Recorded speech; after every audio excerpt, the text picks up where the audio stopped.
So I have not been able to understand what the president is trying to do, and I do not understand why he's doing what he's doing. For any benefit whatsoever, it must start with the fact that we have to keep Kenya a sovereign state, and Kenyan data is sovereign, and transporting Kenyan data for any benefit whatsoever, the money he's talking about. We cannot behave like prostitutes that someone can just destroy you just because he's giving you money. I think that that's unfair. I was in the US at the time when this conversation was ongoing there. And I'm privy to some of the conversations because I don't have time to explain them to you. But I can tell you that some Americans are also shocked that Kenyans are behaving like that. And if Sosyon thinks that by Ruto going to the US and signing anything with Trump means that he's successful, I can tell him I was in New York. When whatever Trump said, even against the election of Mamdani as the mayor of New York City, he was told, shut up and turn off your volume, finish and go.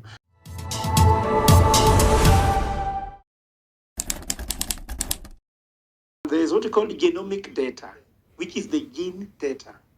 Americans know that the genetic variation and concentration of genes is in East Africa, especially Kenya, because of the fact that we're seeing island.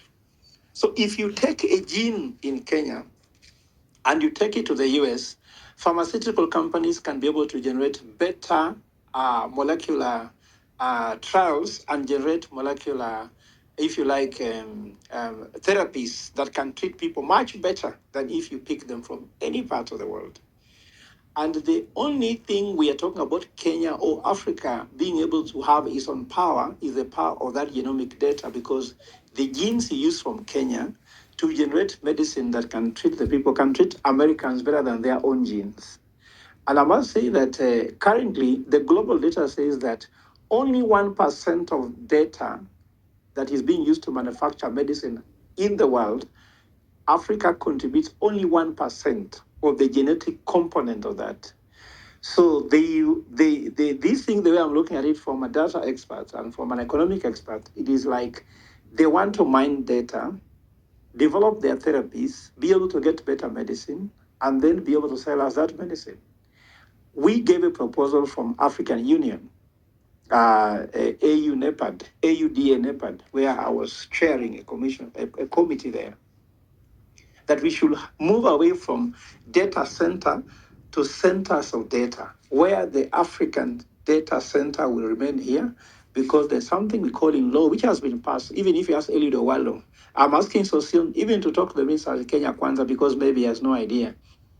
Eliud Owalo, they passed a policy called sovereignty of health data, that the data for Kenya should not move out of Kenya, even to Tanzania. But we can have centers of data being kept in Tanzania, in Uganda, and the rest. And if I look at what was signed in the US, actually it involves data migration, which is completely violation. So I have not been able to understand what the president is trying to do, and I do not understand why he's doing what he's doing. For any benefit whatsoever, it must start with the fact that we have to keep Kenya a sovereign state, and Kenyan data is sovereign, and transporting Kenyan data for any benefit whatsoever, the money he's talking about.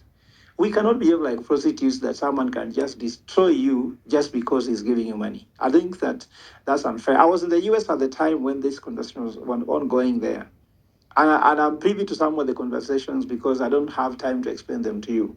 But I can tell you that some Americans are also shocked that Kenyans are behaving like that.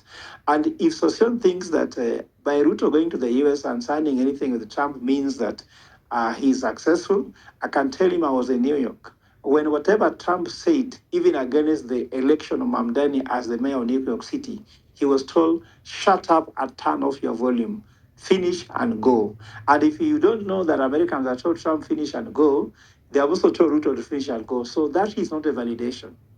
Going to the US to get those signatures is not a violation, a validation that anything is going right here. We are at home here. You should not use a US trip to justify things are right at home. Let us just analyze things objectively and academically and professionally. I am still in the race, really, really in the race. A lot of progress has taken place, and now I am going to run under Liberal Democratic Party, most likely because of the fact that I'm now a member. And I like Liberal Democratic Party because of the ideologies. It is not owned by anybody. It is run by technocrats. We have most parties here run by Democrats are thinking they can run the country technocratically. Because if you can run your party, can you run a nation? I've seen some people even just struggling to report how they can spend 100 million shillings. Can they report how to run a 4 trillion budget? So we are thinking that the ideologies of Liberal Democratic Party, this party has history. I'm sure even white people know it. Even it is a party that was part of making Kibaki president. So I really like that it's run as a corporate. Nobody owns it. The party leader is not the presidential candidate. Presidential candidate is the political leader of the party. You just like, for example, Democrats. Trump is a Republican. He's the political leader of Republican Party for the years he's a candidate. And when he's done, he becomes a member. Democratic Party, Republican Party continues running without interference. So I'm thinking that if any of you here are professionals that really want to be in a party that's run by professionals and technocrats, I guess you really want to go to the Liberal Democratic Party, LDP.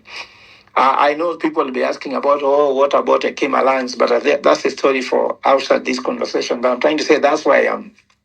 Currently, most of the challenges that people face in having a right party without you, I took Liberal Democratic Party because it has structures throughout the 47 counties.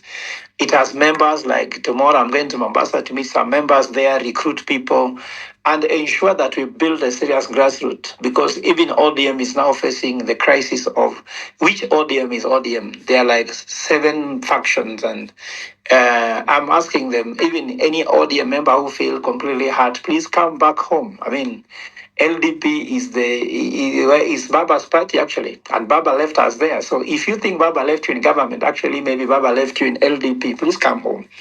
It's an invitation, an olive branch to anybody who feels like Professor Nyekal is here.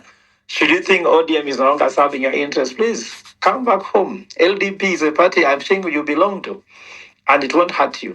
So I just want to end by saying the following, that on my opening remarks on the issue of SHA, there's a serious, dangerous conversation because I talk to corporate leaders and their CEOs. There's a fear that whenever you shift from this system to the other system, like my brother Dr. Nikal has said, people get scared about transition. Some of them have been thinking Ruto should have a second term because if another president comes, another president will come with another healthcare system, might call it from SHA to show or shoe. And people fear about pending bills. People fear about those issues. And I believe that the transition is not easy to manage. But I can tell people we need to run a government as a going concern. And I like what Benji was saying. Should be run as a state. A state should not really care about who comes to office, and has always worked in many places. So I want to say that is a very serious issue. On the healthcare thing about Ruto, I think Benji praising Ruto that he got a deal. Ruto is not the kind of material that can put up best and brightest to really change this country. So we have studied it. It is now 3 years and more. We have studied every little sense of hope, and I can tell you, I'm not a pessimist, but what looks like a quack like a quack is a quack. And you can say the level of incompetence in the government that he has allowed and the level of corruption that has been created cannot allow him really to move forward. Another thing I want to cut quickly on is when talk about the health system in Kenya, there's a challenge that Dr. Nyekal, in your committee, you have to look at, whereby the sonographers in Kenya, they do 8 months of training KMTC. Then they're the ones who can scan and tell you have cancer. And if they make a wrong mistake, even if your consultant is a professor, it does not matter. And that's why some people are just dying because of not proper diagnostic, either the person operating the machine and the person interpreting the results of the machine. There are sonographers in Kenya. They have 9 months training from KMTC. If you go to India, you cannot be a sonographer until you are 4 years trained, which means a degree holder. Dr. Nyekal, could you just pass that in the health committee? Because some people are saying, let us wait when we become president. No, there's no need of saying we wait, because the people suffering are suffering now. Those people suffering of hunger, the ones who are suffering because of healthcare, it should be now problem. In fact, experts here, don't wait and say when I become president. It does not really help until you get there. So, Thank you, Prof. Debal, before I finish. Yes, please. You got 30 seconds. Today we want to make space here, yes, so that we don't I want you also to debate about the issue of how we are borrowing money. And the system here is that the problem of the debt we have in before we go there, could I just also just get rounds from our panelists who are already here so that we can actually delve deeply into it as well? Right? If you may indulge me as well, Professor. Thank you so much. I'll circle back to you on that issue of debt so that just hang it on the rafters.